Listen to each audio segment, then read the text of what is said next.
Hello, and welcome to another episode of Open Studio. I'm your host, Martina Flor, and in this show, I have honest conversations with artists, designers, and creatives to uncover their story and the specific tactics they use to build a successful career around their skills and the work they love doing. In this podcast, I have interviewed dozens of accomplished artists and creatives to basically answer one valuable question. How did they get there where they are?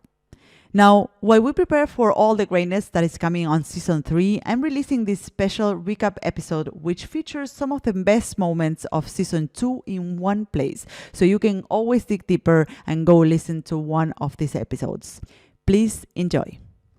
I feel that there's a lot of things that I have learned through these conversations that I want to talk about, but I feel that we could start by the overarching concepts which have to do with first, the craft, which is something very important. It's like the essence of any creative business, and also the business itself, which I feel is a container. So I want to explain to you this concept, and this is a concept that I developed through my own experience at running my own creative business, but also through interviewing other creatives and illustrators and artists, and also experiencing or working in someone else's business. I feel that there's two aspects to a successful creative career. So number one is the craft, and I think this is essential. This is the essence of what you do, right? So first, there's the craft, which is something that you need to put front and center in your business, right? So the craft is the substance, is what you are there for, what you can offer to the world. It's essentially your value, right? And what I have learned through discussing with or having these conversations with other creatives is that they have also put their craft and their arts front and center in their focus or in their calendar. First, they have found something they love. They have found something in which they feel they could do more and more of, which is very important. They kind of you need to find that thing that where you really feel that you can make a difference, where you really feel that you can bring some value, right? And I think that if there's something that I've seen in many of the conversations is that these creatives are very focused on their craft. They really put them in the center of what they do. They really want to push it forward, and they really love what they do, right? And this is also sometimes a problem because they love what they do, they find hard to stay away from what they do. So they find their challenges are to take breaks or to allocate time for or allocate downtime. But this is something that perhaps makes a topic for a next podcast. But I think this is something important that is, in this first item that I was speaking about, which is the craft. They have found something that they really like and they really love, and they really hone it. So they really work for it.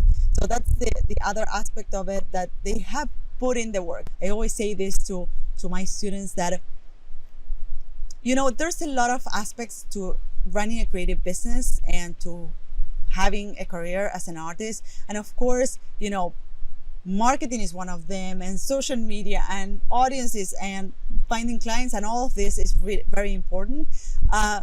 But if you don't have a substance to offer, then you are down to nothing. So I feel that you really need to focus on getting really good at what you do. That's your differentiation or the differential aspect of what you do, right? So this is something that I have noticed also through these conversations, that they have put in the work to get really good at what they do, to really stand out through the great work they do, right? They don't make compromises with this. They really do great work, and they have put in the hours to have great output, right? Another thing that I have noticed in terms of, developing their craft is that they have studied the subject. So many of them have really dedicated not only a lot of time to, to do the work, but also a lot of time to study and,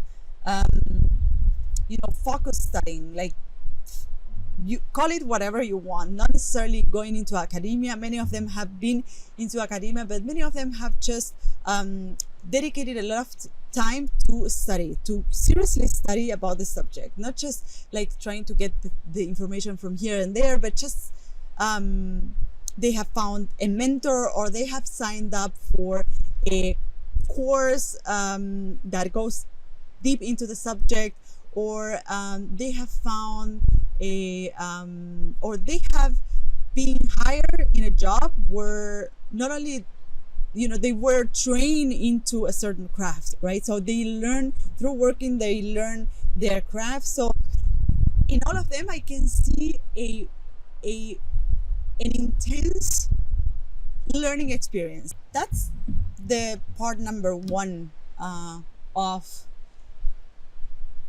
what I believe is key to develop a successful creative career. That's the part number one, is the craft. This is super important. And the part number two is the container for that craft, which is kind of like the playground for your craft, right? Or for you as a creative, which is essentially your creative business, right? And in the case of all of these creatives that I got to interview, and personally also in my case, having that container allowed me and allowed them to explore their craft in different shapes and colors, right? So through creating that container, which is the creative business, they were able to sustain themselves economically, but also to sustain their art. The container gave them the kind of like the freedom and the space and the flexibility to develop their art in various ways. So how did they develop their businesses? One of the things that I've noticed is that they have said yes a lot. And I know that saying yes nowadays has bad press. Like a lot of people tells you like say no, like set up boundaries. And I feel that I can totally relate with the idea of saying yes. I was having a conversation last week with Sebastian Curi, which is an illustrator living in LA. And he was saying that in the very beginning, when he started his business, he was saying yes to any opportunity that will come his way. And this was for him a way of like, first, creating more work, but also it was a way of confirming that his work worked. It was a way of saying like, okay, people really, there's a demand for what I'm doing. And if he was continuously saying yes so that he could create that work, there was an opportunity for him to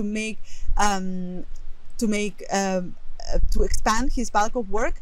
Of course, to make money, but also to confirm that what he was doing was working, right? Of course, after a certain point, I believe that you have to start saying no, of course. But in the very beginning, saying yes is very helpful for you to see that your work, there's a demand for your work, that there's opportunities for you, and also to develop your own portfolio. I think this is something that worked as well for me, and I've seen it working for a lot of other creatives. A lot of the people I coach also have started in that way, where they say yes to all of the opportunities that come their way, and then they start putting boundaries or deciding which jobs to take and which jobs not to take, right? So another thing that I have seen is that a creative doesn't builds their creative business on top of what he or she already knows. So what I mean with this is that often when a creative or an illustrator, a lettering artist is starting a new business, they are looking to focus on a certain thing. They are doing, up until that point, they have been doing work for others. They have been doing a myriad of things for other people. They decide to start their own business, not only because, of course, it becomes a container for their creativity, but also because they see an opportunity for them to double down on one thing, right? And they want to stop doing a lot of the things that they were doing that they don't want to do anymore, right? And many possible income streams that you can create for your own business. But to start, I want to speak a little bit about the benefits or why you would want to create income streams for your own creative business. First, income streams are a way of sustaining yourself, making an income without depending on client work, without having the need of seeking or pursuing or chasing the next client project to make a living, right? So that is already a great benefit. The fact that you can create some sort of passive income for yourself. You can count on that income coming in no matter what, every single month, every single week, right? And when I speak about passive income, of course, there's room for misinterpretation. When I speak about passive income, it doesn't mean that it won't require any work from you. But when you talk about creating different income streams, you talk about creating products, things that are, you create them once and they create recurrent income. So most of the income streams that we will touch on today and that I have discussed with in previous episodes with other artists have to do with that scheme where you create a product, you put it out there and it creates recurring income. Of course, you need to continue promoting it. Of course, you can or you need to continue improving that product. But the creation process is very different from client work, where you work very intensively for creating that product, you put it out there, and then it's about keeping that product running so that you can have an income from that specific product or service that you put out there, right? So before I get into the different income streams that you could have in your business, as I said before, the benefits of having income streams as an artist is first to sustain yourself so that you're not solely dependent on client work. And the number two is to discover new aspects of your creative profile that are differential. And when I speak about discovering aspects of your creative profile, is that oftentimes as artists, we believe that client work is the only thing you can do. And I feel that is so restrictive in terms of like enabling yourself to see all the possibilities you have as an artist. We often see ourselves or we picture ourselves sitting at a desk, creating the art, whereas when you start thinking of income streams, you can start seeing yourself or looking at yourself as someone that has various skills or various talents beyond the one of creating the artwork, right? So I feel that, and I said this in previous episodes, that starting your own business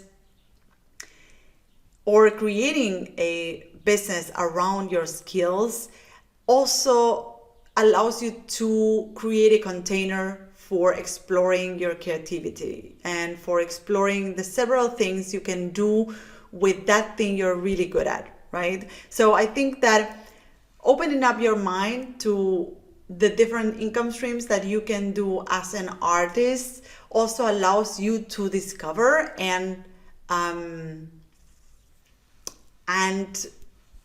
look at the different things, at the different skills that you have that are currently overpowered with that one great skill that you have, which is your talent as an artist or as an illustrator, right? So there is a lot of things that you can do beyond your art, and thinking of income streams or exploring different income streams is a very good way of discovering those talents. And I'm gonna touch on a framework to discover those skills and talents right at the end of this episode. But for now, what I wanted to talk about shortly is what are the benefits? Why would you want to start thinking about different income streams for your business? And I think there's two reasons. The one of sustaining yourself beyond client work is a very strong one. And the second one, discovering aspects of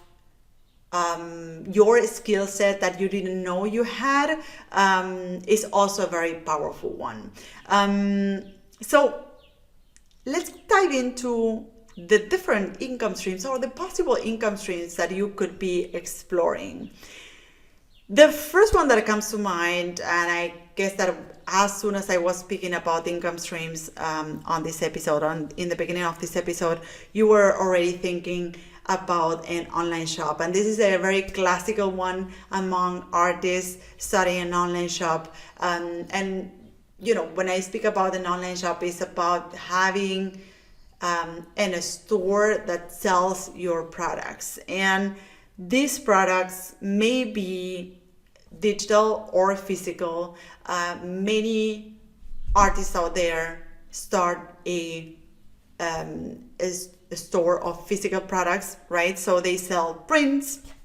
So print is a very classical one because the production costs are very low, and you can at the same time showcase your talents, right? So you're creating a product that is a direct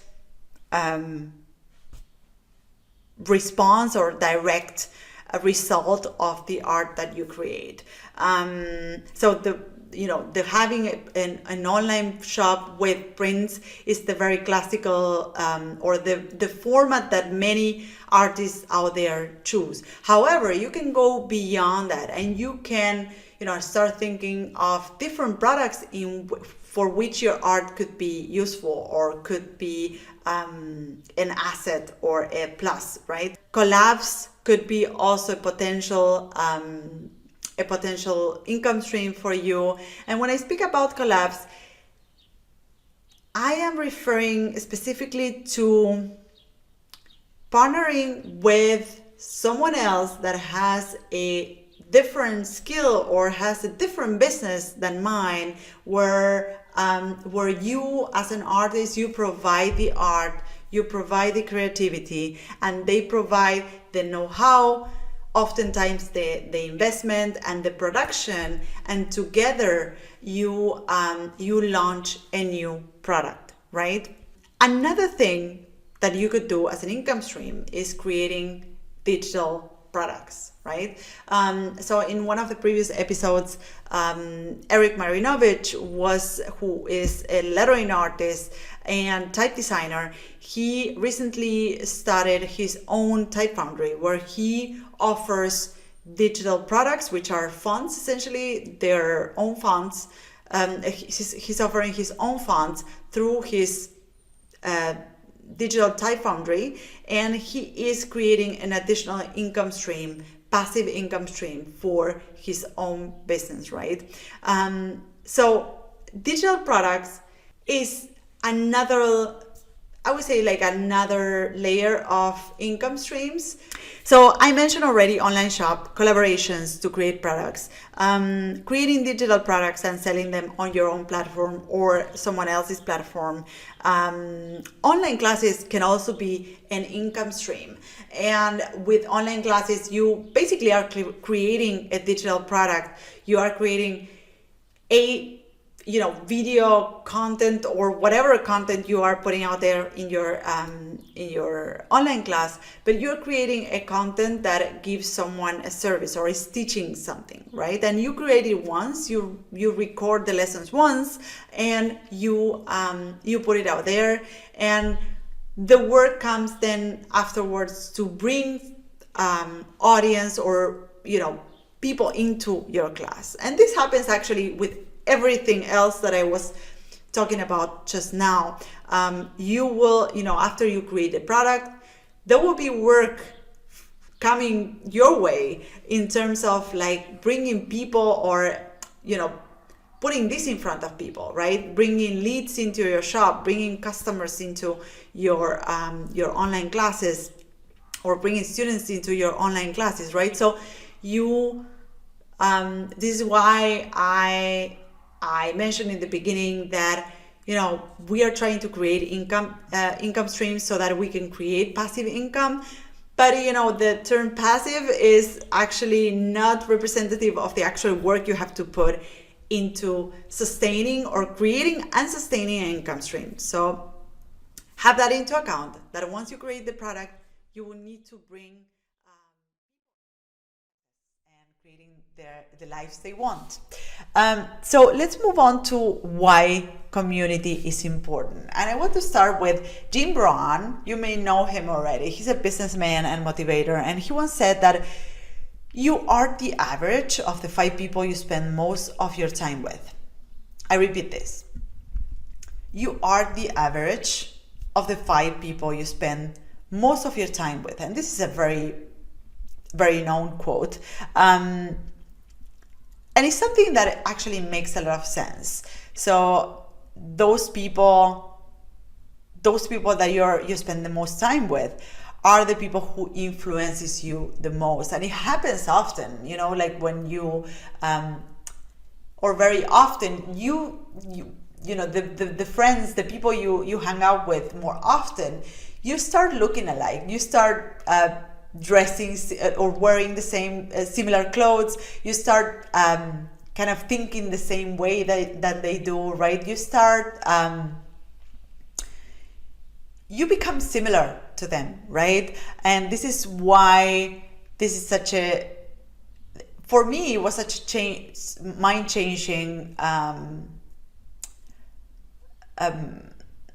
realization to realize, okay, wait, the people I'm actually hanging out with can have an impact on the way I think and the beliefs I have, right? So at some point in my life, I started really paying attention on what was the people I was hanging out with, and what was I getting from them, right? Because this sounds a little bit like I was trying to get something out of them, but what was the vibe that I was getting from them, and what were they, whether they were adding something to my life or not, right? So what I can say is that, or my own experience with community was that when I moved to Berlin, one of the first things I did was to join a community of type designers. So when I moved to Berlin, if you don't know my story, when I moved to Berlin to start essentially to start working as a lettering artist. I wanted to work as a lettering artist, and I thought that Berlin would give me a good container for that new stage in my life, right? So when I moved to Berlin, I found a community of letter designers. Berlin is known, or is one of the cities with the most dense community of type designers. There's in the city, there's around 50 type foundries or something like this, or 50 type designers living in the city, which is a lot, being such a small niche. It's a lot. And I moved here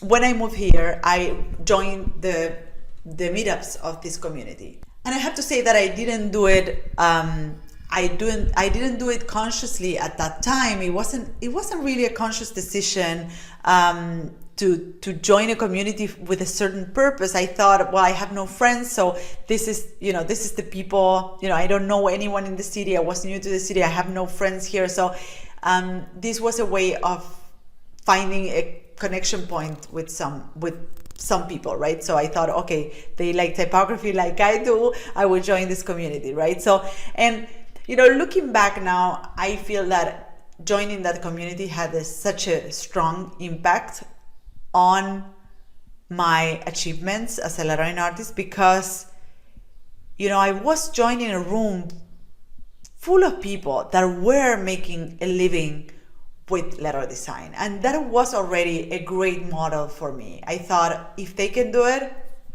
I can do it as well, and they're doing it already, so why not me, right? And joining that community really gave me a sense of like, I can totally get this done. It was also very useful in terms of understanding where I stood with my work, because they noticed me, they acknowledged me, they pointed out at the particularities about my work, right? And then I started noticing, hey, there's something unique about my work, and this really gave me a sense of purpose, a motivation, and the fact that they were also doing great work sort of kept me accountable for striving for doing great work as well myself, right? So joining a community for me was really important, and it has also proven to be important for other artists that I have interviewed in this podcast, right? So many of them reported that they threw themselves into the creme de la creme in their discipline. So for instance, Alex Rochut, he relocated to New York from Barcelona. He's originally from Barcelona, and he relocated to New York because he thought that he would find a community of thriving artists. He is a lettering artist, but also he's a digital artist beyond typography even. So he moved to New York to throw himself into this market, but also this community, right? Sebastian Curi also moved to LA from Buenos Aires. He was also on the podcast. Malika Favre moved from Paris to London, and now relocated to Barcelona. And that's also a very, very interesting, it was a very interesting conversation, the one that I had with Malika Favre around relocating cities, because the reasons why she relocated cities from Paris to London were different from the ones that drove the decision of moving from London to Barcelona. So for instance, in the beginning of her career, she decided to move to London because she thought this was la crème de la crème, or this was the thriving community of artists she wanted to join. And, in fact, she did, and it was a very, putting herself in that community was a determining factor in her success, she believes. She said something like, London shaped me. The culture, the work culture, and the people and the artists there shaped me. But at some point, she said, I no longer needed that. I no longer needed that container. And she moved to Barcelona because she was now at the phase of her career and her life where she wanted to relax more and enjoy more, right? So she moved to a community that will enable that will motivate her to, take more free time and enjoy more of her life and work. And it makes a lot of sense how, the people that surrounds you really sort of shape what you do and how you do it. So that has proven to be really, really a determining factor in my own life, as I said before, when I moved to Berlin, but also in what many of the guests have said in the podcast. on previous episodes. And I always ask them why. This is because I also relocated cities in my life, and I know what it takes and I know what it involves. I always ask them, why would you, I always want to dig deeper into the question of like, why would you decide to move to a place? Knowing all of the things that it involves, all of the sacrifices and all of the challenges that are involved in moving countries, in just changing your location, in just leaving your family, friends, and just moving to another country. I'm very curious to know what was the driving factor behind that decision, right? And I think most of them reported that, community or inserting or throwing themselves into a community that was something they want to model was the driving factor for that decision, right? So this is it. I hope you loved this episode. You can find me, the host of the show, on social networks at Martina Flor on Instagram, Twitter, and Facebook. If you have a question or comments, go to martinaflor.com/podcast, where you can see previous episodes, find show notes, and send voice memos with your comments and questions. You can also watch these episodes on YouTube. Just go to martinaflor.com/YouTube to find them. You can, of course, listen to all our episodes on your favorite podcast platform. If you loved this episode, subscribe to this podcast. And if you leave us a review, it will help others find us. Thank you all for listening, and see you in the next episode of Martina Flor's Open Studio. Bye-bye.